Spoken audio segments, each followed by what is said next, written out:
A thread by Brian O'Kelly.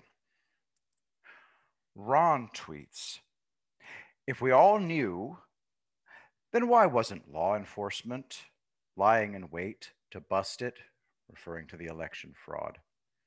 Brian begins, if you wanted to arrest someone for election fraud, what would have to happen first? First and foremost, they would have to commit the crime, right?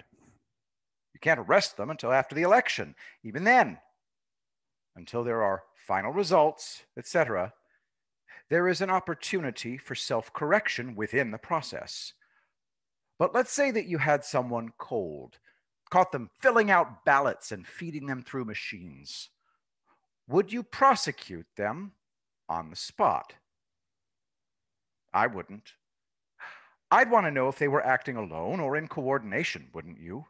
Then, assuming coordination, I want to know who the coordinator is, don't you? Who's paying, organizing, and directing these operations? Are outfits like the Atlantic Council? Link in the thread, YouTube video, Atlantic Council, How to Deter Russian Aggression in an Election Year. Were these guys involved? Link in the thread, Open Society, George Soros's group. People can't remember what they had for breakfast. I remember everything. Especially this. Link in the thread, President Trump reads The Snake, which of course ends. You knew damn well I was a snake before you let me in. Trump knows who he is fighting and what will happen if he loses. He's all too aware of what can happen if the left gets control. Link in the thread, Venezuela crisis, where families buy rotten meat.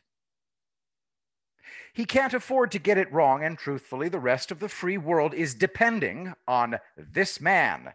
He is the man of the hour, and Donald Trump is not only the swamp drainer, he is the snake killer.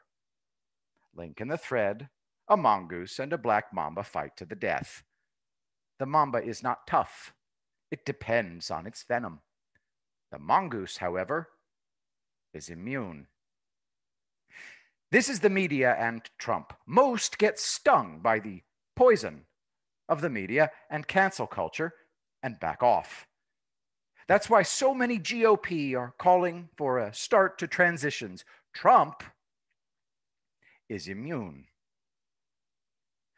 So he has this man smiling like a Cheshire cat in the background the whole time. And like the Cheshire cat, he will appear at just the right time. Now, my mentions will fill up, but he hasn't done anything yet.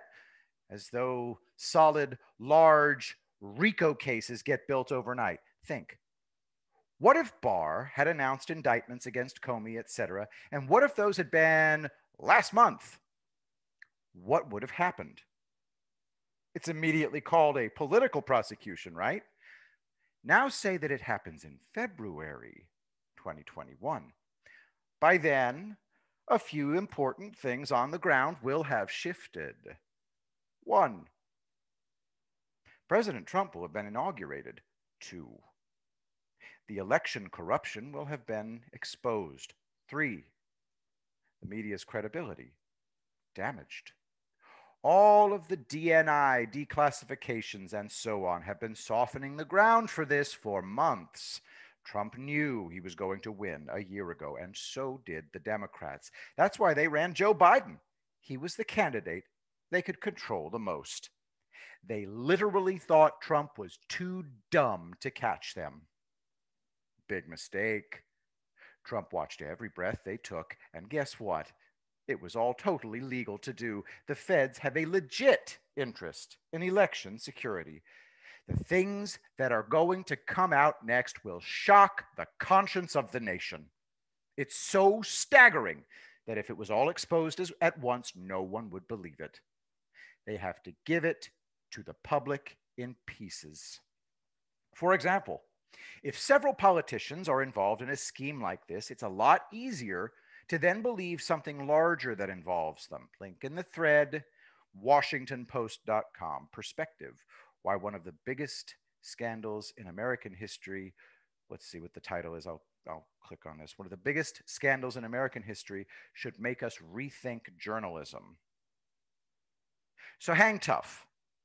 Everything will happen with blinding speed, as fast as the public can absorb it once we get on the other side of the second inauguration. Don't be concerned about the pace. Trump will take them all down.